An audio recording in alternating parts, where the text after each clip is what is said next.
Alright, what up YouTube? JB here, coming at you with another video. This is week number 2 of the YTD head-to-head.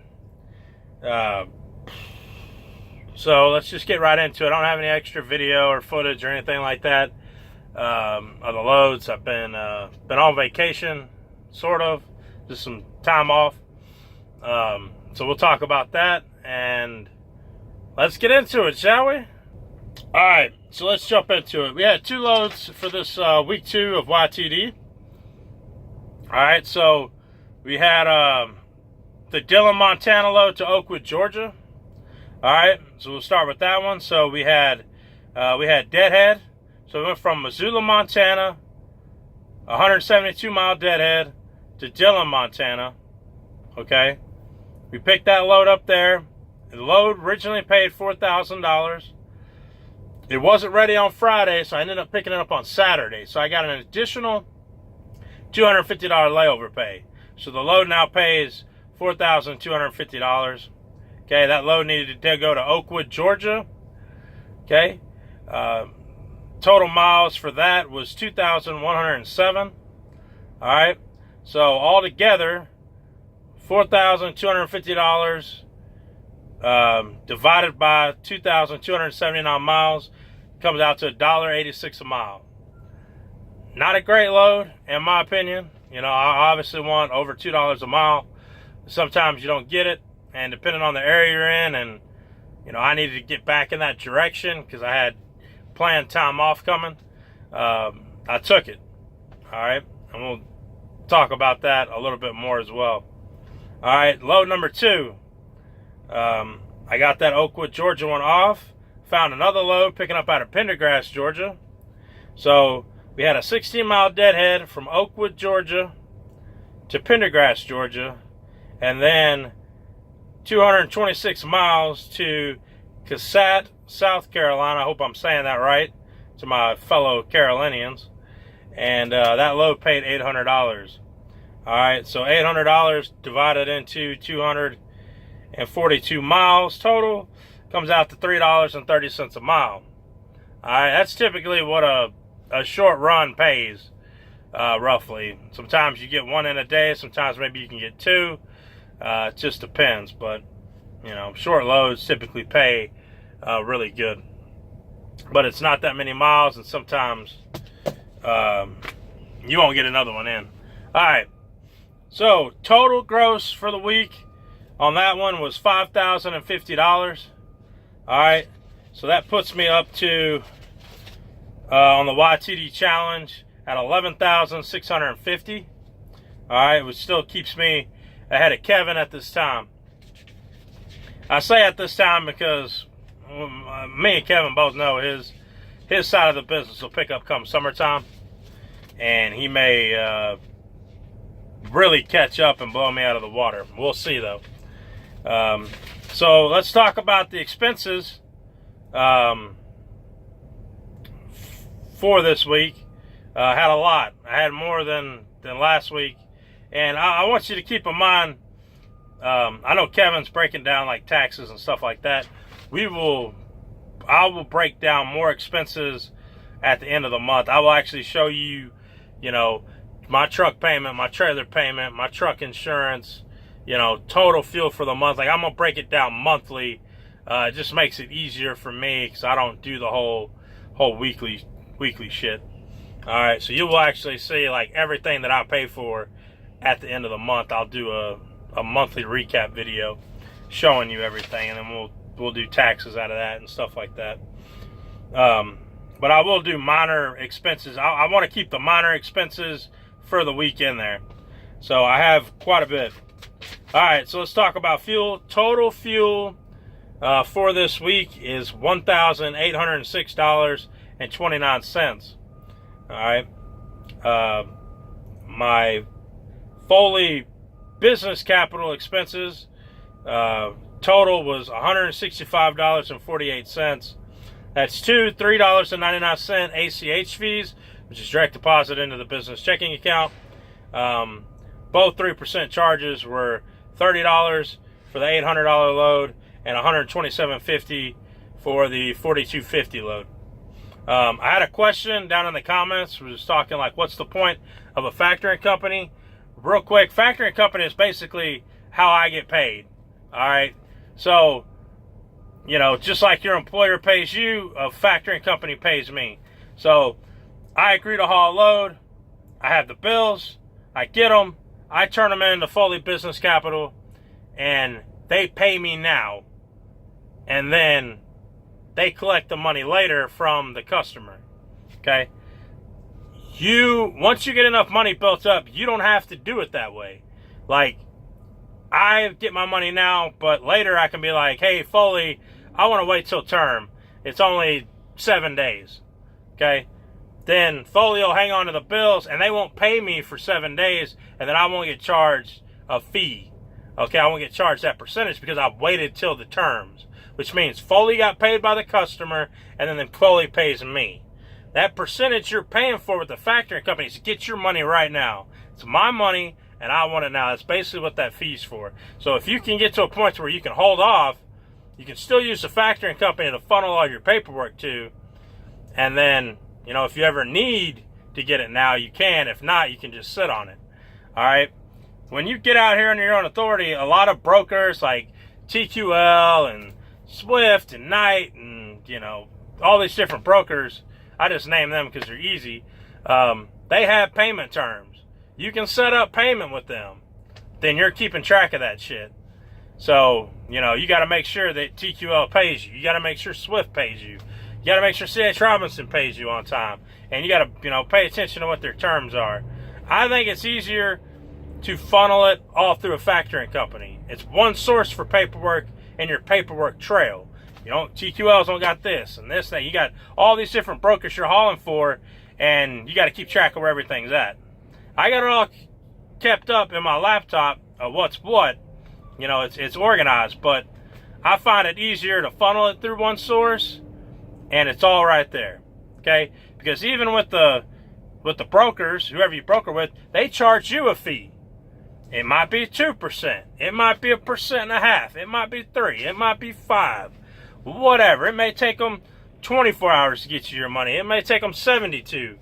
You know, I eliminate all that, send it all to the factoring company, and go from there. I find it much easier to deal with, much easier to keep track of on a regular basis. And then, like I said, once you get your capital built up and you can go without getting paid every day, you know, I had to get paid every day when I first started, then you can hold off on the bills. Hey, I'll wait till term. Okay, boom. You get your money, no fee charge. Okay?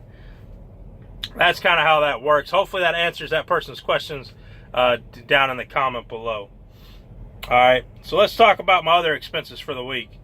All right, so I had to buy a few supplies for the truck, some oil, coolant, grease, things like that. And then that came out to about $82.36.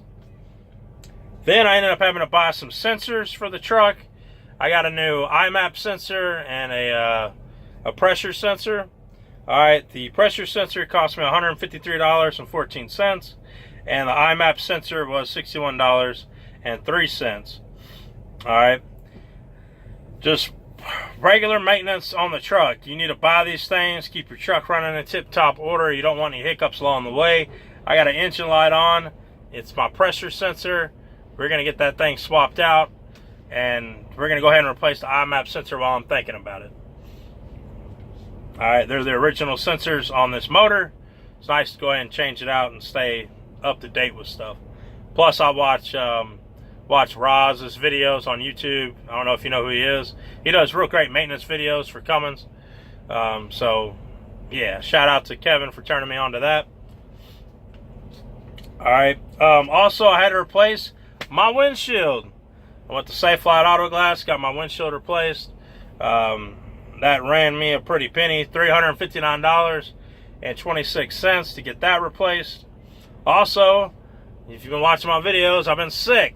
I finally got yelled at enough from, you know, people close to me to go to the doctor. So I went to the Minute Clinic.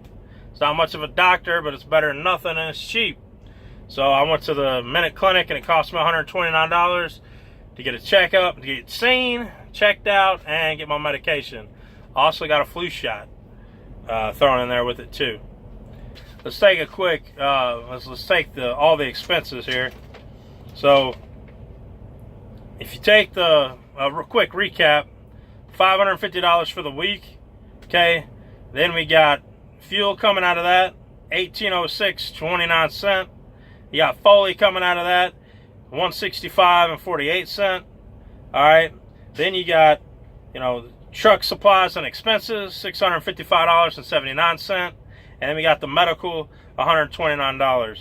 All right, so all that is coming out of my $5,550, which basically leaves me with $2,303.44 that I'm pretty much putting in my pocket that I didn't spend out of that money. All right.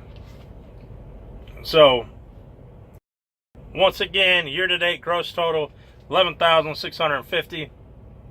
All right, it's not bad. It's pretty slow start. In my opinion, these first 2 weeks are really good, but next week's not going to be that great. I can already tell. I'm going to be running into the same problems Kevin's running in the first 2 weeks. Been doing a lot of research and reading on the market. I got other drivers that send me information, and we talk back and forth about what's going on. And right now the rates are down a little bit, and they might stabilize and stay that way. So, it's important to not psych yourself out. Like, I had home time this week. I was off Friday, Saturday, Sunday, Monday, and Tuesday. I tried to get out Monday and Tuesday, but the rates were so bad it was discouraging me from leaving the house. I find it more difficult to leave when the rates are bad than it is when the rates are good. But a part of that's just like messing with my mental psyche, because I know that what it takes to run my truck and how much it costs me. I can take that crap load and still make money, but I don't want to. I want that better paying load, but sometimes you can wait a couple days to see if something better comes along to move. Like, I had 2 or 3 loads I called on that were paying over $2 a mile. I had one of them paying $3, and they all just fell through for whatever reason. Okay, and it just wasn't in the cards. It wasn't happening for me, so I waited a little bit, and it sucks because I want to get going. And finally I did. I already got 2 loads booked. We're going to be heading out towards the Las Vegas area. But it mentally messes with your mind because, I'll be having good week after good week, good load after good load. We're banging them out. Boom, boom, boom. We're moving. We're making money. And all of a sudden, you just hit a wall. Boom. And it's like, man, what the hell is going on? This is crazy. I don't want to take no $1.50. I don't want to take no $1.25. I don't want this junk. And you got to remember, hey, this is how much it costs to operate my truck. At the end of the day, I'm still making a profit. That's what matters. Okay? Don't let it eat you alive out here. Take it, run, and then you will see what happens when you get out there. So that's kind of what I had to fight through this week. And it's difficult. I know Kevin's dealing with it a little bit, but his should pick back up. Alright, yeah, home time. So I was off for that many days. Alright, and I still did pretty good. Alright, don't do it often. When I got stuff planned for the year, I have stuff spaced out because I have to get back on the road. Like, my next home time's gonna be the beginning of February, which I know is still kind of close, but it is what it is. But I got some time in between to make some money, but then the next one's even further apart. We'll be out here running. I try to keep home time short and sweet. Maybe a weekend, Saturday, Sunday. Maybe it's Friday, Saturday, Sunday, and then I'm trying to get back on the road Monday. But it just didn't happen this week. All right. So I'm up on Kevin right now. I got a $2,070.83 lead. We're going to try to keep it. I think next week he's going to bring it in. He's going to reel it in a little bit. He may even catch back up. But we'll see how that goes. I don't know. I'm sorry I'm not more entertaining this time around. We'll see. I'm just trying to, trying to get the sensors on the truck and get back out here and run. And I'd like to go over to the Blue Beacon and get a damn truck wash, but the line's been long all day. I'll probably get one in the morning. I got to pick up my Vegas load, get out there, haul ass, and see what I can find out on the road. Yeah. Hey, I enjoy making these videos. I hope you guys enjoy watching them. Comment down below. Tell me what you think. Get over there to Kevin's page, see what he's doing. Like, comment, subscribe, hit that bell so you get notifications.